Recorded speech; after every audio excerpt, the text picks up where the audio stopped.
Hey guys, what is up? Licidian back again with another redstone tutorial for Bedrock edition of Minecraft. We're going to jump right into this thing. I'm going to try not to take up too much time, but we're going to cover a lot of ground here because we have several different double piston extenders we're going to be taking a look at. Now, we have a flush floor design, a flush ceiling design, and a flush wall design. All right, so let's retract all of these, show off that they actually do work, and get into why they work. So you're going to recognize some similar components between each of them. And these are all going to be components we've talked about in the redstone tutorials so far for Bedrock Edition. This is a monostable circuit. This is a falling edge monostable circuit that allows a pulse to come through here. One of the things we have not discussed too much in this monostable circuit design is that you do get to extend the amount of time that this is powered on by changing the setting on this redstone torch, or on this repeater. All right, so when we fire off this block, we power this block up. This is going to go over here, 0 tick delay, and fire that piston upward. Then we're going to have, and this is the shortest amount of delay that we can get here, we're going to have a 1 tick delay here. Each torch counts as a 1 tick delay, so that's 2, 3, and then the piston firing upward counts as a 4th tick delay. Okay, so we need to make sure that that's all counted in here. And so we have 5 ticks of delay to get here. Now, there are some other timings that incidentally work, but they are not consistent and reliable and probably shouldn't be used. So 5 ticks is the really consistent, reliable way because we got 5 ticks is the first place here. This is going to be when the piston is going to retract, is after 5 ticks. Over here in our monostable circuit, we have 3 ticks here, 2 ticks here, so that's 5 total ticks there, which is the amount of time that it takes for this to go off. Add another tick for that, that's 6, and this gives us 6 and 7, so this will fire off 1 tick after this is all retracted, and we will get our second extension to go up there and pull that block back down. So there's that. We have an extension. All of this stuff is timed correctly. And then we have our retraction. It all works perfectly because we've counted our ticks. We've looked at these redstone components. We know what they're doing. We know every piece of this, the 2 NOT gates, the monostable circuit, and then timing repeaters over here. And that is a flush floor design for a double piston extender. Over here we have almost the exact same components. We have the monostable circuit up on top of it. We have some timing repeaters. In this particular design, we have a glass block. This glass block is very important because it prevents power from going through the block and powering that piston. If there is power to that piston before there is power to that piston, then these 2 pistons can end up in a race condition, or this one just fires off first, and then you don't get your full double piston extension. You get a single piston extension instead, and that would be really, really bad for a double piston extender to only give you 1 extension. So with this design, when you come up here and look at all of your redstone, you have redstone going this way into the monostable circuit. This direction is what powers our first piston that we need to push down. This is going to be on a 1 tick delay, so we need at least 2 ticks before that second piston fires off. And so we have a 2 tick delay right here. And then this will fire off on the 3rd tick, which is what we want because this is going to still be moving in the 2nd tick. So 3 ticks, we're going to have this one fire off. And then on the retraction, we're going to want to make sure that this piston retracts its block first, and then we retract the piston, and then we need that second extension. Now what we got over here is we have a 3 tick delay on here. This is actually a 4th, that's why I was saying 4, but it's a 3 tick plus 1, so we have 4 ticks of delay to turn this piston off right here. And so over here we need to make sure we have at least 5 ticks. So we have 4, 5, 6, 7 ticks to turn this off. And the extra tick is actually because we did not count the 1 tick for that. So this is actually going to be 5 ticks for that. And so we might actually be able to get by with doing this, but we're not necessarily going to get consistent results, but we can give it a go. And so we power it down, we retract it, and if it works, great. And we can know that we can do that because of the amount of time that we know we have built in over here. So if we put this down to 1, we'll see that it just won't work. And that is because there's not enough time for that thing to work. And so we just break it. So all it takes is a little bit of careful counting and you get the desired results every time. There we go. It had to repair itself on that first activation. And then we get this. All right, moving on. We got the flush to the wall double piston extender, and this is exactly the same design again. Now in this one, there's a little bit of a trick here with getting the wall powered instead of powering this piston because we wanted it flush. So back here, we've got our monostable circuit up here. We have power running into our piston right there. We have power running into this block. We've got 2 timing repeaters, and this one is not just a timing repeater. This repeater also prevents power from reaching that before it reaches here or at the same time, because this could go down there. We could block this off, but we would still end up with a race condition between these two because this is, you know, it's about the same distance, and it just kind of depends on which ones the Bedrock wants to update first. In Java Edition, I'm fairly certain that if you put a block right like this and put redstone dust under there instead of that repeater, it would fire that piston and then that piston. But in the Bedrock Edition, that is not a reliable result, and so we want to make sure and power this wall block, which is going to be where that piston is going to be extended to once this piston extends it out there. All right, so back here, let's go ahead and flip this out, look at it, and give it a go. And then let's go ahead and let it retract. Okay, so we're going to count out our ticks here to make sure we got everything right. So this is 0 ticks delay into here, and that's going to take 1 tick to extend. We have a 1 tick delay here, and then that's going to take 1 tick to extend. So we get 2 ticks to get this thing totally out there, 3 ticks technically, to get this thing totally out there and sitting.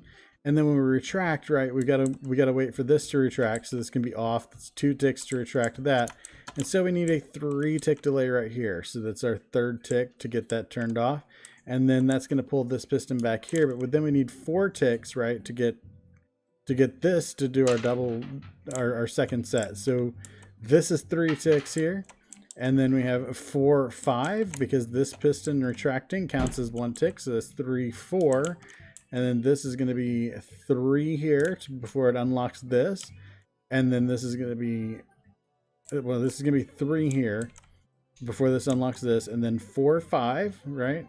Okay, and then that's going to power that. It's going to give us our second extension to retract the block all the way into the wall.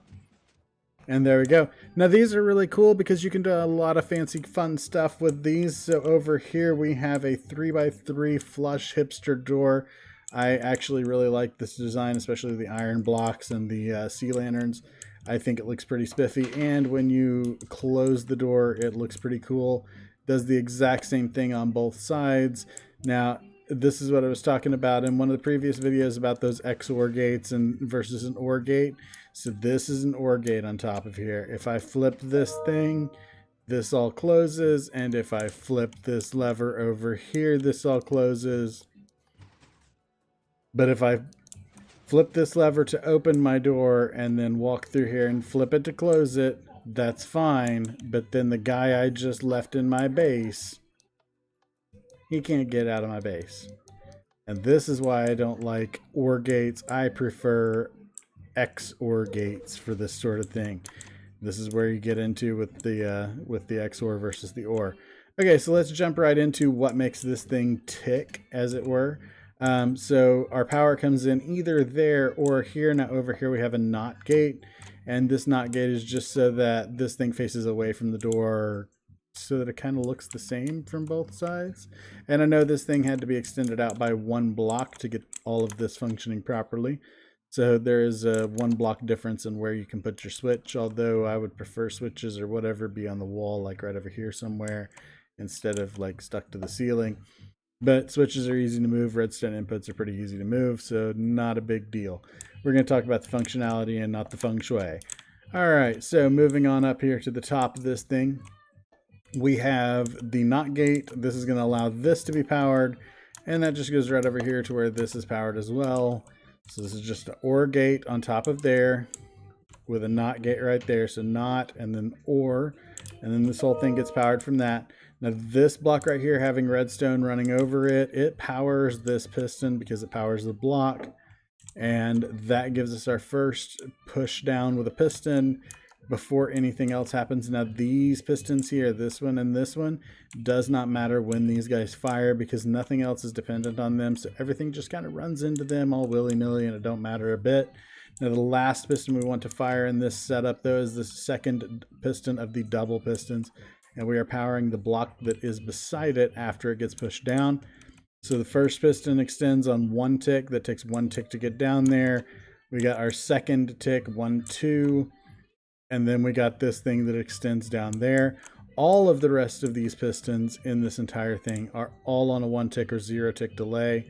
1 tick only for as necessary, either by space limitation or by, length of redstone signal going down here. So what happens here, this is our monostable circuit. This goes into this piston here. And this repeater is also functioning as a standard repeater to power this side of the door. And then over here, we have just redstone kind of going down. And we wouldn't necessarily need this repeater here, but it works and still doesn't cause feedback. So it's fine to have it this way. It does make your door open just a little bit. So if you notice, when we flip this lever, the right side is going to open and close a second before, or a second after. It takes a second longer for the right side to activate, and that's fine. It's 1 tick. It's a 20th of a second. If you can actually see it, fantastic. If not, then who cares? Now over here we have glass towers. This is actually kind of a combo glass tower up both sides, and then we'll talk about what's underneath in a second, but it's really simple down there. And then over here, we just have this monostable circuit. All of this stuff has been timed very carefully. So we got 4 tick delay right here. This is because we are going to have a delay here. Now this, we initially want the first piston. We had to wait 2 ticks to fire it down, right? So we need 2 and then 3 to pull it down. So we need at least 4 to get it back up, because we got 2 and then it retracting is 1 tick. So we got 4 to pull it back up. So we need 5 then, or well, at least 4 to get it going to get the double extension into a double retraction. So over here we have 2 and then 3, 4, 5. That gives us our 5 ticks that we need to get this thing going. And then this thing will extend that pulse for that length of time. And I miscounted. This is actually 4 because I counted this one instead of this one, which is fine. So this is 3 ticks here and a 4th tick there. And that is all that it does all the way around. There's very little actual redstone mathematics on this thing. This is the bulk of it. Now down here underneath, we'll actually pop a look down here. We'll just bust out this dirt. Underneath this door, literally nothing to it. So I did double this up. There's a redstone repeater that goes in right here. It just powers this block right here, which powers the redstone underneath that block. And then this just goes over between these 2 pistons at the bottom, because you only need 2 on the bottom to actually function. And then over here, I did exactly the same thing. So this just runs over here. So if somebody accidentally drops a bucket on the ground here and, runs your repeater off over here, your door will still work. Because nothing like having a ruined door because somebody spilled a bucket of water. Like me, who would never do anything. Yeah, anyway. So really simple design. We have redstone, the redstone glass tower that we've talked about over there in the previous videos. We have monostable circuit. We have a NOT gate. We have an OR gate. And then we have some timing redstone. And that's really it. So anytime you're looking at any of these designs, once again, you can always just look at this and say, okay, well, what components do I need to make this thing function? I need to get power down this wall. How do I do it? Oh, hey, you know what? Glass is good for making power go down. And to get power down this wall, I can do that the same as that. I need to get power up here. What's a good way to do that? This is all very simplistic design, and you can build stuff like this. You can design stuff like this yourself. Just takes a little bit of time and thinking about, what components do I need? Like, how do I get the second pulse in here? Oh, monostable circuit on the falling edge. and then you can come up with this stuff. And it does work in Bedrock. Now some designs, and we'll take a look at the monstrosity that is down there in another video, but some of the designs do take a lot of complexity that seems unnecessary in Bedrock Edition, that would be really simple in Java Edition. But we'll take a look at some of those in some future examples. For now, you can feel free to steal the Hipster door and take any of these designs. Leave a like and subscribe if you like the video, and leave a comment and let me know what you think, or let me know if there are improvements you think I can make on this. And I will see you again in the next one.